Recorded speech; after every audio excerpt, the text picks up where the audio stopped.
बच्चों का पेट भरते हैं तो मेरे पास तो सोचने के लिए समय ही नहीं रहता कि अपने बच्चों को पढ़ाएंगे कि नहीं पढ़ाएंगे। और इसी जद्दोजहद में जीवन चला जाता है। हमारा बच्चा भी आने वाला समय में मजदूर ही बनता है और वो भी मजदूर रह जाता है। तो पढ़ने के लिए तो कोई स्कोप नहीं है साथी। सही बात है, असमानता है, लेकिन इसी असमानता में शंकर मांझी हैं, इसी असमानता में जिनके बारे में जितेंद्र जी के बारे में बोल रहे हैं कि पीएचडी किए हैं, विनोद क्रांति जी हैं और ऐसे बहुत सारे साथी हैं।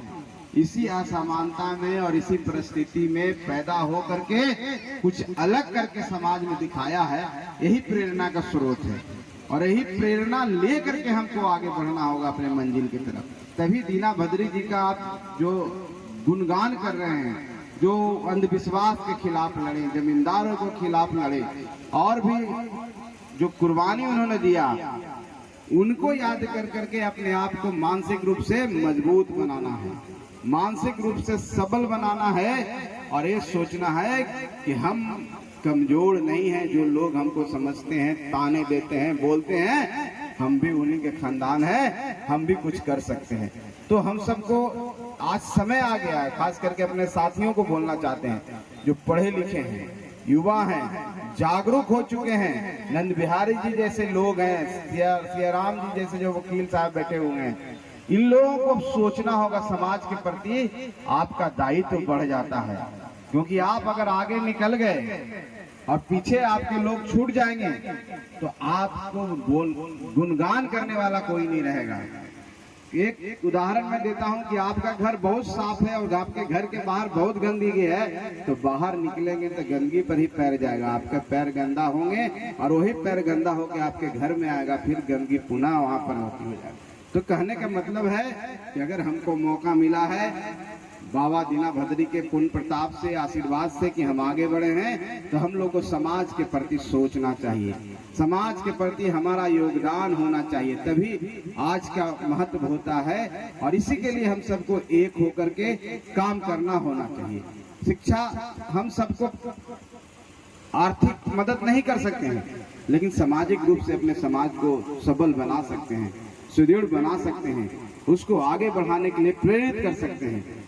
तो ये लोकतंत्र है। साथ बाबा साहब ने हमको एक अधिकार दिया, वो सबको बराबर दिया और एक संविधान दिया जिसके तहत ये देश और दुनिया, ये देश चल रहा है, ये राज चल रहा है और उसमें समानता का अधिकार है। कानून के सामने सब समान है, सबको फंडामेंटल राइट्स, जिसको मौलिक अधिकार वो मिला है और उसका उपयोग हम लोग को करना चाहिए।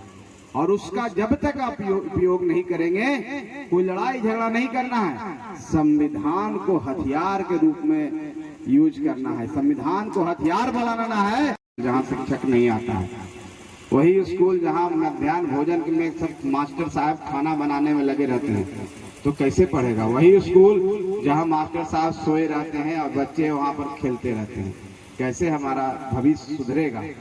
तो उसके लिए एक ही तरीका है लोकतंत्र में, जो बाबा साहब कहे थे कि विकास की चाबी राजनीति है, राजनीति से हो के ही विकास गुजरता है। इस राजनीतिक सत्ता को हमको हथिया लेना होगा। ये आसान तरीका है साथियों। आसान किस लिए? मैं आपको उदाहरण देना चाहता हूँ। यहाँ पर ऋषि कुल के सारे भाई बंधु खानदान बैठे हुए हैं। सबसे पहली बात कि एक ही चीज समानता अभी देश में गरीब अमीर के लिए है, वो है एक वोट देने का अधिकार।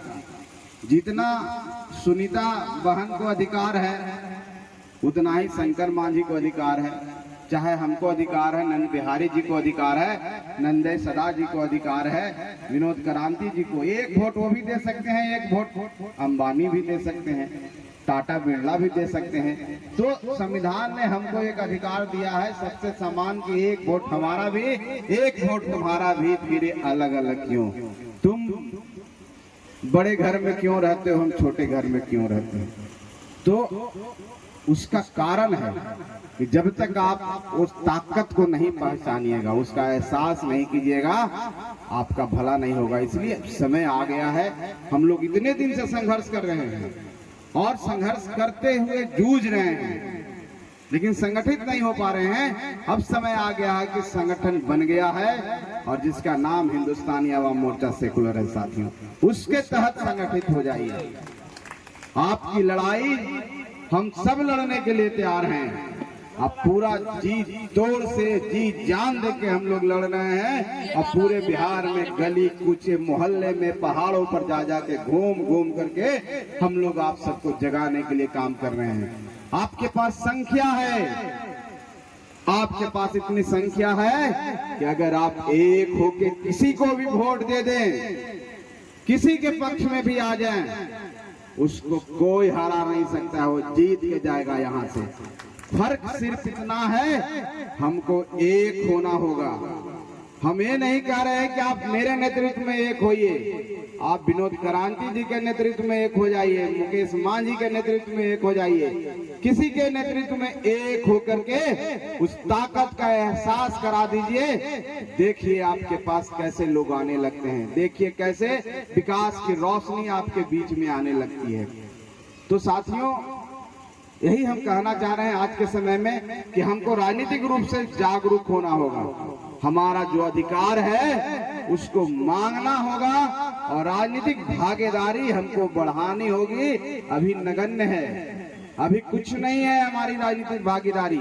जितनी हमारी संख्या है उतनी हमारी राजनीतिक भागीदारी नहीं है, हम अभी पिछड़े हुए हैं। तो इसको प्राप्त करने के लिए हमको संगठित होकर के संघर्ष करना होगा, एक होना होगा। एक मंच पर आइए, एक नेता को बनाइए जो शंकर मांझी जी बोल रहे थे, तभी जा करके कोई विधायक बनेगा, कोई एमपी बनेगा। और जब तक आपका आदमी बोलने वाला उस संसद में नहीं बैठेगा, लोकतंत्र के मंदिर में, जब तक आपका भला नहीं होगा, आपकी आवाज को उठाएगा ही नहीं साथियों, तो आपके बारे में, आपके दुख दर्द के बारे में कोई बोलेगा ही नहीं।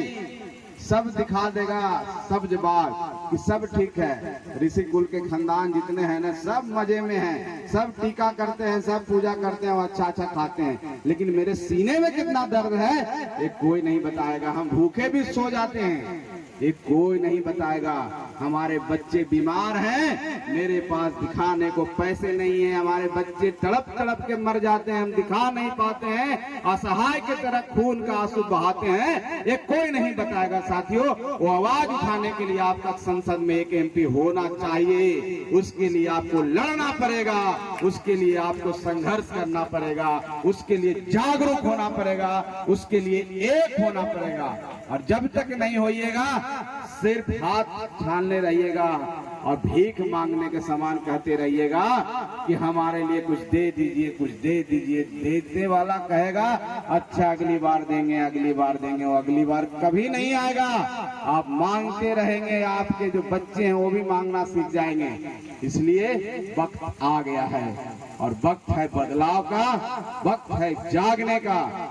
जिस दिन आप जाग जाइएगा, आपको मैं बताता हूं कि हम पार्टी संघर्ष कर रहा है, कैसे कर करके हम लोग आगे बढ़ रहे हैं। हम लोग को मौका मिला, हमारे 4 विधायक बने और 4 विधायक में देखिए एक विधायक आपके बगल में बैठी है, ये भी आप ही के खानदान की हैं, और एक प्रफुल्ल मांझी है आप ही के खानदान के हैं, जीतन मांझी आप ही के खानदान के हैं, संतोष मांझी आप ही के।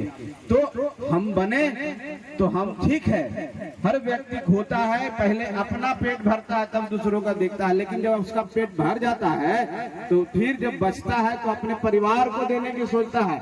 मतलब आप परिवार हैं, हमारी पार्टी मजबूत होगी तो हमारे 3 विधायक हैं इस समाज से। आने वाला समय अगर हम ज्यादा सीट जीतेंगे तो हमारे 40 विधायक इस समाज से होंगे, तो उसका भला होगा ना, 40 घर रोशन होगा।